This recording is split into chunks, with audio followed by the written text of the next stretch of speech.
ఆఫీసుకు సెలవు పెడతాడు, యాత్రలకు వెడతాడు. యాత్రలే మానేసి ఆఫీసు పని చేయి, అది పుణ్యం చాలా. యాత్రలకు వెళ్ళి ఏమి సాధించావు? ఒక మాత్ర వేసుకోగానే శరీరంలో మార్పు వచ్చిందండి. ఒక యాత్ర చేయగానే మార్పు రావద్దా? ఒక ట్యాబ్లెట్ మింగగానే మార్పు వచ్చింది కదా, ఒక యాత్ర చేయగానే మార్పు రావద్దా?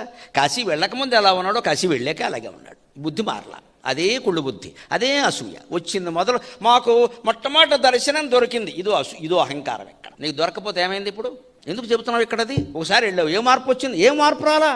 అదే మనుషులను పలకరించగానే ఏం కొన్నావు, ఏం సంపాదించావు, ఏం కొడుకులకు ఏమిస్తావు, ఇదే సంభాషణ అండి. యాత్రలు చేసి వచ్చిన వాళ్ళు చాలామంది యాత్రలు చేసిందమ్మా ఆస్తులు సంపాదించడానికి. ఆధ్యాత్మికత గురించి మాట్లాడుకుంటున్నారా? దేవుడి గురించి మాట్లాడారా? ఒకడు మాట్లాడితే ఏంటంటే అక్కడ ఒక నీరు చెరువు ఉంది, ఆ నీళ్ళు ఇలా పోసుకుంటే ఏదైనా అవుతుంది. ఏమవుదమ్మా? రొంపడుతుంది.